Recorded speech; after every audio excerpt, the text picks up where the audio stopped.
Hello, this is Bullet, aka the Passive Aggressive Sherpa. In today's video, we're looking at the Whisper Quest. What I can tell you is that it was the first of what is going to be a long, fun journey. I've had some ups and downs trying to get this, and I've spent many hours just waiting for the Taken event to spawn. Then, when finally getting the event, either I took too long to get to the boss fight, or the people I was with took too long. The night before the run you're watching now, we almost got it. I was with a couple of kids from my clan, Cosmic Panda and Cosmic Galileo. We had run it twice. The second running was so close. The boss was down to about a half a bar of health when we ran out of time. But last night's run, with Voop, Loops, and Mike, we nailed it. Plenty of time left.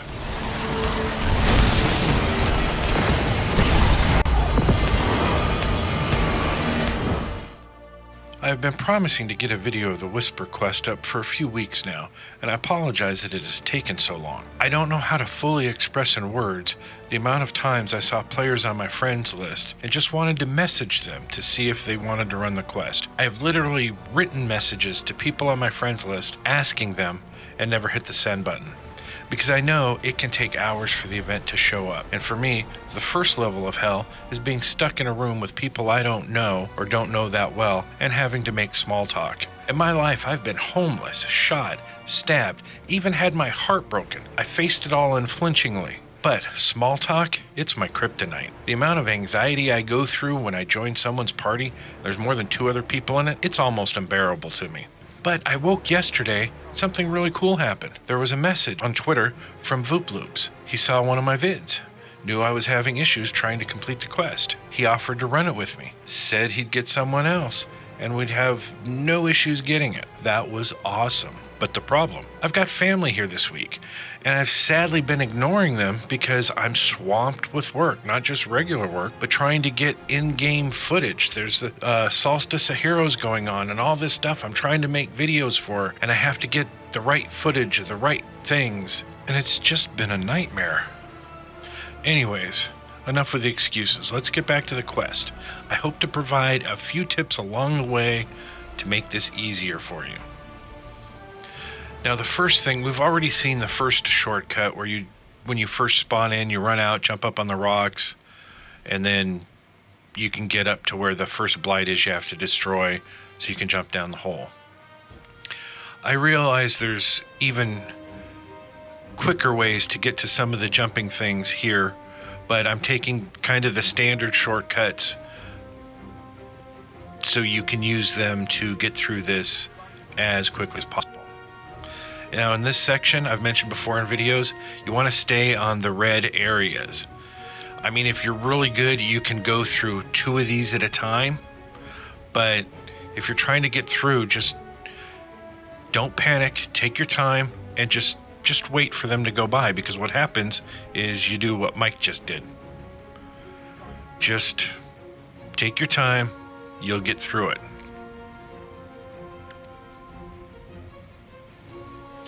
As far as gear works, I've had the best luck on my Hunter. I run the Stompies through this section. They are amazing. They help you get through it.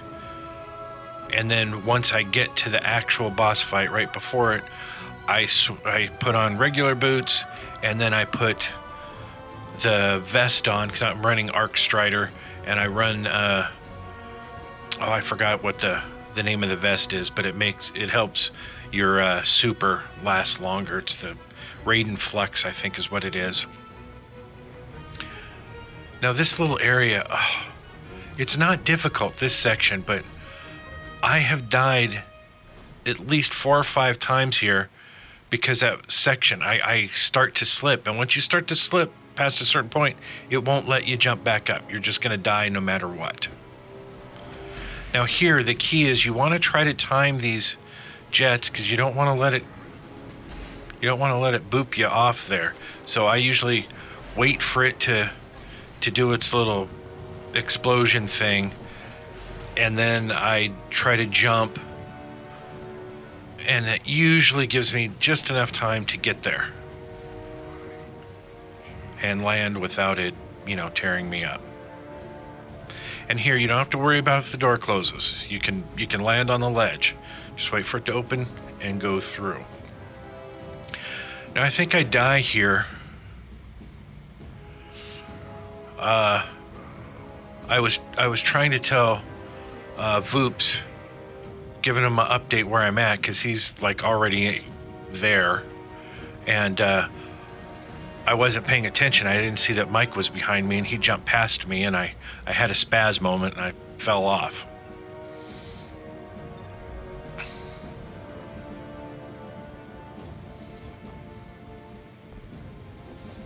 And look, apparently I just had a couple of spaz moments. Once you get here, once I've fallen for a couple of seconds, I always do a little jump, because there's been 2 different times. If you don't do that jump, it's possible just the land will kill you. So just after you start to fall down that little tube for a second, just jump so you don't splat when you hit the bottom.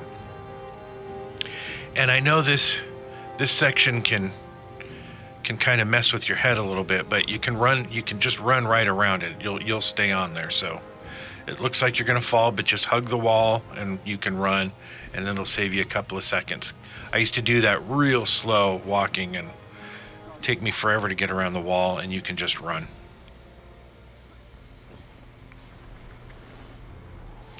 Now here I'm gonna change out my gear. Replace my stompies.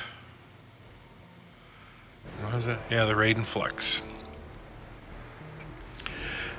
I felt bad because I think though I'm not good with the Arc Strider subclass. Sometimes I'm amazing with it, but most of the time I end up lunging at people, and I'm not lunging in the direction that I should be lunging at. I completely miss, and I think here I eventually, I call it in. I can't jump up this wall. I try, it's not happening. So I'm like, all right, I'll go kill this guy. I keep missing him. I hardly killed anybody in this. I felt, these guys are sitting here trying to take me through it, and I can't even help. But I was at least able to take out a couple of them. And if you're semi-decent with Arc Strider, clearing out the ads, as you know, the blights don't matter. Clear the ads, and then you can move on. And they got it done pretty quick. Now here, I like to run through, and there's kind of a safe place you can get to around this corner. The ads won't get you, and if you're lucky, you can take them out with the sleeper simulant, or just run through and try to punch them. I like to try to shoot right a few feet below their feet, because it does more damage when the laser split, or whatever that is, the fusion beams split. Now this right here, this is a tip. Once you get into this room, drop down here, and you can take out this knight on the left before you run into the room, and the little boop beam or burst of explosion thing won't get you when you're into the right. Then you can jump up here once he's dead and work on these ads. And if you actually hit them, you can one shot or two shot these guys fairly quickly.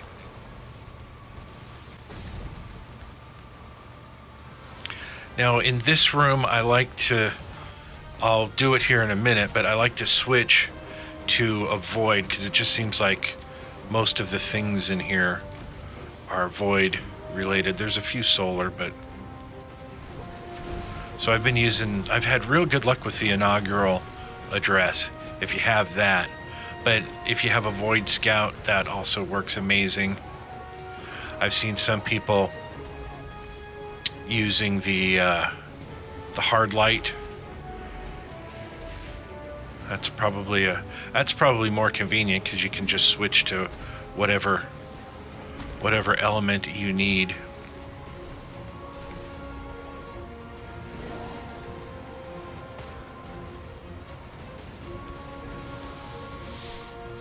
But yeah, here it's again, you don't really need to work on the blights. Just I like keeping as many blights as possible in these first few rooms because I want to, they're cover. You use them for cover.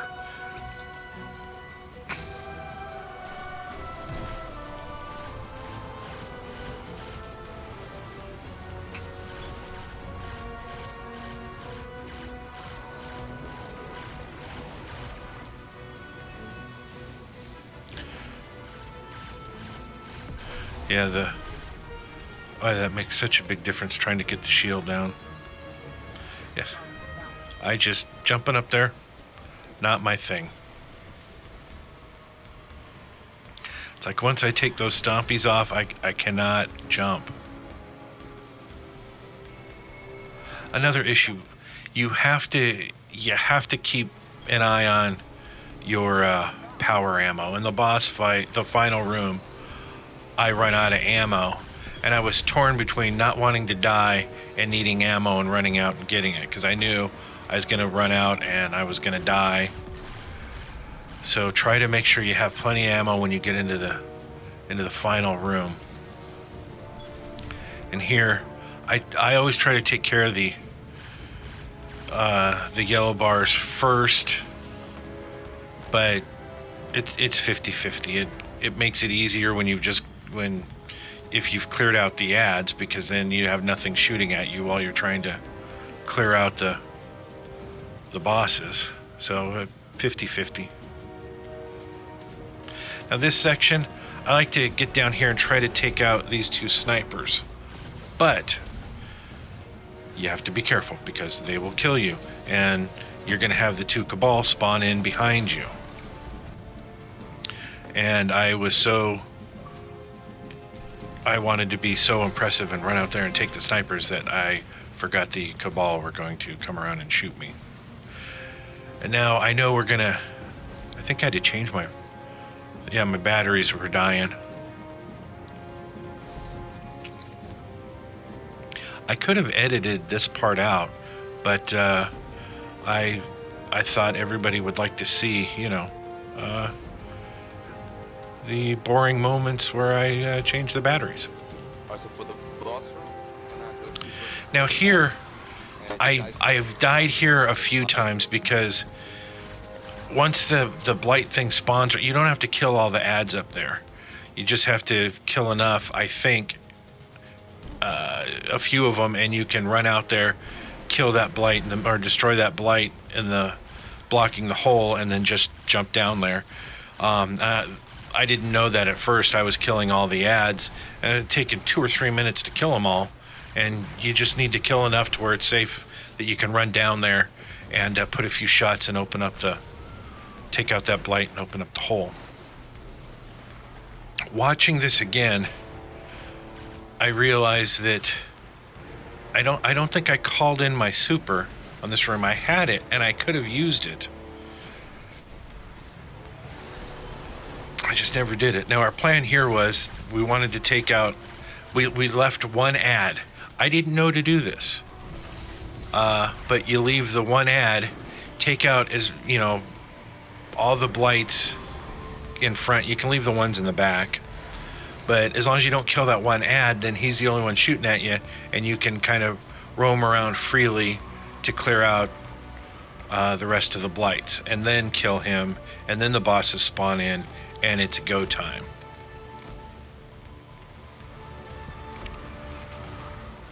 And for this room, basically just kick back here, throw your grenades, use your heavy. If you have sleeper simulant, it works great. Obviously, Voops and Mike have the sleeper simulant, so it was doing amazing amounts of damage.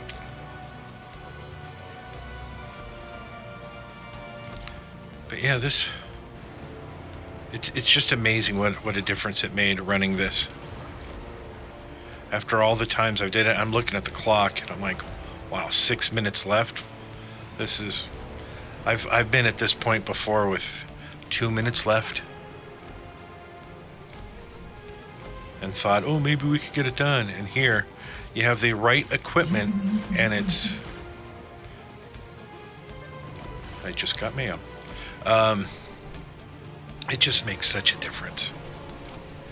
That communication is key. I kept wanting to... I should have just run out and used my... I don't know why I didn't. I remember there was a reason I was saving it.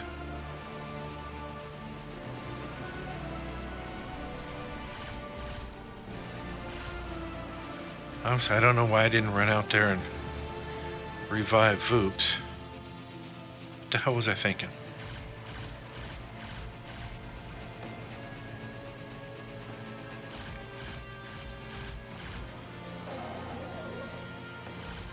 But yeah, we were... I think the thing about this run is that I was kind of like the guest. And I didn't want... So I kept trying to call out things that I was doing so people knew what was going on. And if I was about to do something, they would know it, because there's so many times people will call in their super and someone else is like, you know, you call it in and somebody would be like, well, oh man, I wish you had not done that. We could have done this, or, you know, let me know next time. So I was just waiting.